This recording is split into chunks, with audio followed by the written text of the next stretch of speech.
Malam hari, setelah makan malam, Karina sudah tidak sabar dan meminta Gushen untuk merebus obatnya. Saat mendengar ini Gushen ingin menyentuh dahi Karina untuk memeriksa apakah dia demam atau tidak. Karena dulu dia selalu menunda untuk minum obat sampai obatnya menjadi dingin dan harus dipanaskan lagi di microwave. Tapi malam ini Karina terlihat tidak sabar dan meminta Gushen merebus obat. Ini sangat aneh.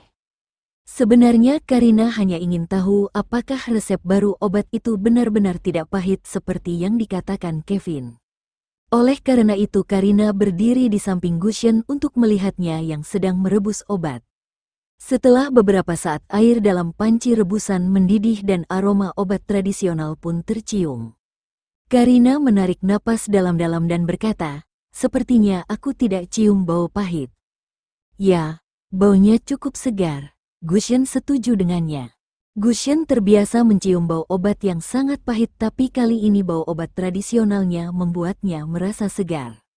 Di ruang tamu, Kevin duduk di sofa dan Collie berbaring malas di pangkuannya. Selesai menonton episode serial TV yang Karina tonton beberapa hari ini, dia melihat kakak beradik River itu masih berada di dalam dapur dan belum keluar. Lalu Kevin mengangkat Collie dari pangkuannya dan meletakkannya di sofa, bangkit dan berjalan menuju dapur. Karina memegang sendok yang indah di tangannya dan perlahan mencoba mencicipi sup obat yang baru direbus. Setelah meminum obatnya, dia berkata dengan terkejut, "Beneran tidak pahit loh, cobalah." "Oke, aku coba." Gushen mengambil sendok untuk mengambil sup obat itu dan meminumnya.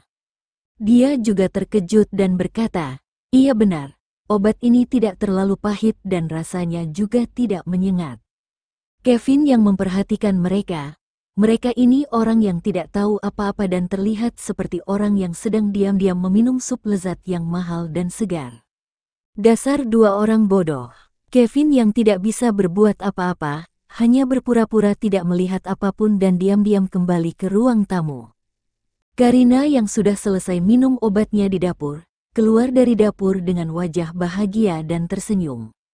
Dia melihat Kevin yang sedang duduk di sofa dan berkata, "Tuan Kevin, sepertinya aku merasa hari ini kamu ganteng banget deh." "Ya benar, kamu ganteng banget." Gushen yang mengikutinya keluar juga setuju. Kevin menoleh dengan dingin dan tenang saat melihat ekspresi bersyukur dari kakak beradik itu. Kalau ada orang yang melihatnya dan tidak tahu situasinya, mungkin akan berpikir kalau Kevin sudah melakukan sesuatu untuk menyelamatkan dunia. "Aku kerja dulu." Karina menunjuk ke arah ruang kerja. Tiba-tiba dia merasa tubuhnya penuh energi dan bersemangat. "Apakah kamu mau menonton TV denganku?" Gushen bertanya padanya. "Tidak." Kevin menolak dengan dingin. "Oke kalau gitu, aku kembali ke kamar untuk istirahat." Setelah Gushen selesai bicara, dia kembali ke kamarnya. Karina yang sudah pergi ke ruang kerja mulai memposting foto Kevin di Instagram.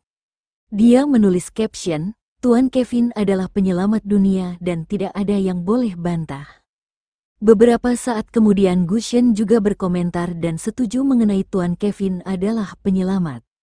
1 atau 2 jam kemudian, kakak Karina yang lainnya melihat komentar Gushen dan segera berdebat, bertanya-tanya apakah Kevin sudah berubah profesi atau jadi pemimpin agama aliran sesat. Ini karena tiba-tiba adik laki-laki dan perempuannya menganggap Kevin jadi penyelamat. Setelah kakak-kakak Karina dipanggil dan diberi pelajaran oleh kakak beradik Okto, mereka benar-benar merenungkan itu.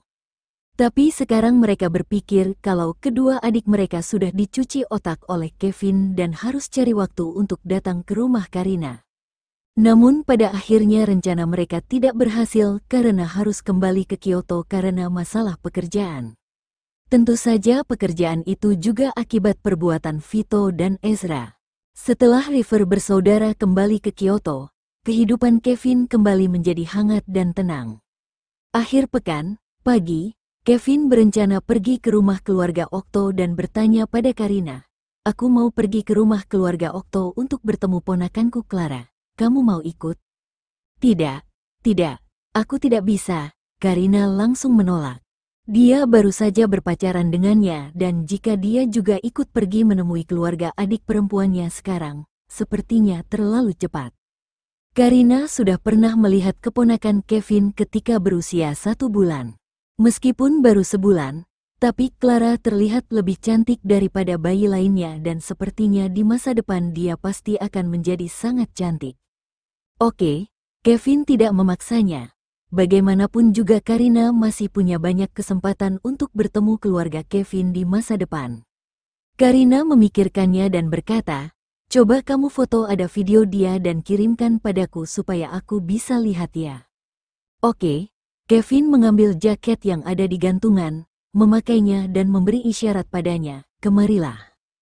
Karina paham apa yang akan dilakukan olehnya dan perlahan berjalan ke arahnya.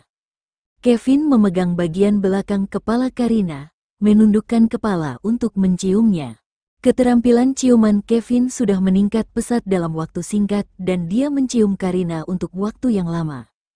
Aku akan kembali besok sore, jangan lupa makan, minum obat dan berolahraga ya. Tegurnya, oke. Karina menjawab dengan santai. Kevin mengingatkannya lagi, jangan malas ya. Aku akan telepon dan tanya pada kakakmu. Cepat pergi, kata Karina dan mengabaikannya.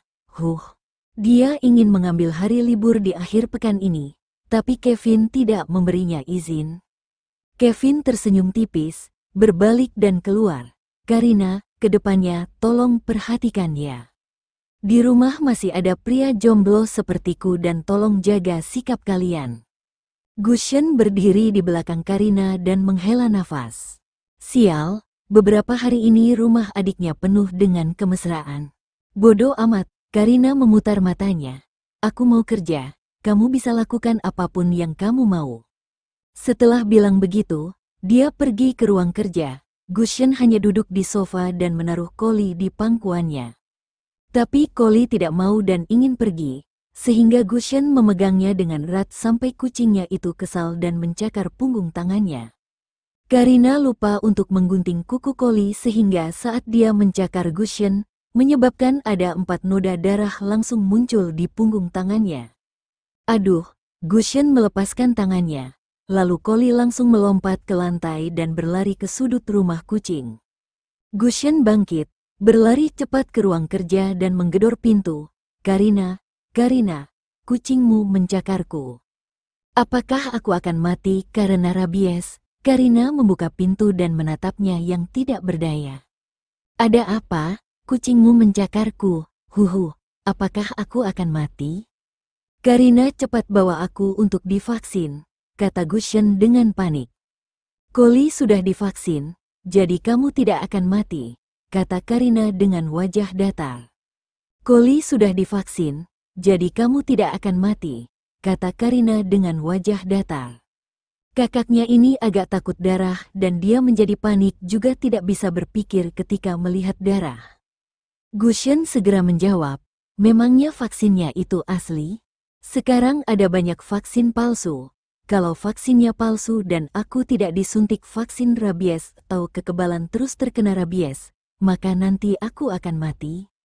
Ayo Karina, temani aku ke rumah sakit. Kalau vaksinnya palsu, maka bisa saja vaksin rabies atau kekebalan untukmu juga palsu, kata Karina untuk menyadarkannya. Gushen terlihat ketakutan. Karina kemudian berkata dengan tidak berdaya, oke, kamu pergi ke kamar mandi dulu untuk cuci luka dengan sabun selama 10 menit. Aku mau ganti pakaian dan menemanimu ke rumah sakit. Sebenarnya kucingnya jarang keluar dan tidak ada kontak dengan hewan di luar. Jadi kemungkinannya tertular virus sangat kecil. Selain itu Koli juga selalu di rumah dan setiap tahun Karina juga selalu memberinya vaksin. Dia berkata kalau Gushen tidak akan mati karena Koli sudah divaksin dan tidak membawa virus. Namun Gushen masih perlu divaksin. Lagi pula keluarga River tidak kekurangan uang sampai tidak bisa membayar biaya vaksin, jadi lebih baik Gushen divaksin supaya dia tenang. Gushen segera berbalik dan berlari ke kamar mandi ketika mendengar itu. Ketika Karina selesai berganti pakaian dan belum melihat Gushen, dia tahu kalau kakaknya itu masih ada di kamar mandi. Kak, kamu sudah selesai? Dia berjalan ke pintu kamar mandi dan mengetuk pintu. Tunggu 5 menit, kata Gushen yang ada di dalam. Karina yang tidak berdaya hanya bisa berjalan ke sofa ruang tamu, duduk dan menunggunya. Terlihat Koli yang sedang setengah berbaring dan memandang keluar jendela. Lalu Karina memanggilnya, "Koli, sini." Kucing Siam ini cerdas dan bisa dilatih untuk memahami perintah yang sederhana. Koli berbalik, menatapnya selama beberapa detik, lalu melompat keluar, berlari dan melompat ke Karina. "Barusan kamu mencakar pamanmu ya?" Karina bertanya dengan serius. Koli yang sangat pandai membaca ekspresi orang, tiba-tiba menundukkan kepala, mengusap kepalanya ke punggung tangan Karina dan mengeong. Karina menjadi tidak bisa malah kalau Koli melakukan hal lucu seperti ini. Dan dia juga belum sempat bertanya pada Gushen apa penyebab Koli mencakarnya. Karena itu Karina memutuskan untuk tidak memarahi Koli. Beberapa saat kemudian, Gushen akhirnya keluar dari kamar mandi. Karina menatapnya seolah-olah dia baru saja selesai mandi. Kamu ngapain? Aku mandi pakai sabun tuh." Gushen bercanda, berhenti sejenak dan bertanya, "Karina, kamu punya body lotion?" "Aku minta dong, abis mandi pakai sabun, aku merasa kulitku jadi sangat kering nih." Karina hanya bisa diam dan tidak bisa menjawabnya. "Sial," katanya takut mati. Tapi malah lama di kamar mandi karena mandi dulu. Dia bangkit dari sofa, berjalan ke kamar untuk mengambil sebotol body lotion baru dan menyerahkannya pada Gushen. Karina menunggu lagi selama 10 menit ketika Gushen sedang bersiap-siap. "Kak, kamu melakukan apa pada Koli sampai dia mencakarmu?" Karina bertanya padanya ketika mereka siap untuk pergi. "Aku cuma mau dia tidur di pangkuanku," Gushen berkata lagi. "Kamu tahu kan, ada banyak orang yang mau tidur di pangkuanku. Aku membiarkan bajingan kecil ini tidur di pangkuanku dan seharusnya dia bersyukur." Karina terlalu malas menjawab kata-katanya yang sangat narsis. "Kamu cuma minta dia tidur di pangkuanmu dan tidak melakukan apapun padanya." "Karina," Gushen berkata dengan sedih dan marah karena dia tidak percaya. "Kamu anggap aku orang seperti apa? Memangnya aku binatang buas yang akan menyerang kucing?" Karina tidak bisa berkata-kata ketika mengerti pola pikirnya. Dia berkata, "Maksudku kamu tidak memukulnya, mana mungkin? Meskipun dia mencakarku, tapi aku tidak pernah berpikir untuk memukulnya." Gushen terdengar sangat tegas dan tulus. Setelah berpikir, dia berbicara lagi. "Aku hanya menekannya dengan paksa di pangkuanku. Tapi dia tidak mau dan mencakarku setelah mengeong." Karina terdiam sejenak. Karina berpikir kalau Koli sangat jinak dan berperilaku baik, jadi mana mungkin dia menyerang orang. "Kenapa Koli tidak mencakarmu sampai mati ya?" Karina berkata dengan kesal. Gushen merasa bersalah, karena dia adalah artis populer, sehingga selalu memakai topeng, kacamata hitam dan topi baseball sebelum pergi keluar. Klinik tempat suntik rabies agak jauh dan tidak semua rumah sakit bisa suntik vaksin rabies. Akhirnya Karina menelepon rumah sakit besar terdekat untuk memastikan apakah tersedia vaksin rabies sebelum dia pergi ke sana. Ketika mereka tiba di rumah sakit di bagian unit gawat darurat, Karina memberitahu dokter tentang apa yang terjadi dan mengatakan kalau kucingnya baru saja diberi vaksin rabies 2 atau 3 bulan yang lalu. Berdasarkan situasinya, dokter berpikir kalau vaksin rabies saja sudah cukup, tapi Gushen masih takut mati dan terus meminta vaksinasi. Dokter menghormati pilihannya dan memberinya protein kekebalan juga menjelaskan beberapa tindakan pencegahan sesudahnya. "Sakit sekali Karina, apakah tanganku akan bermasalah?" Gushen keluar dari UGD dan berkata kepada Karina, "Cuma tangan yang bermasalah. Tapi setidaknya kamu tetap hidup, kan?" Kata Karina, dikatakan bahwa suntik protein kekebalan sangat menyakitkan.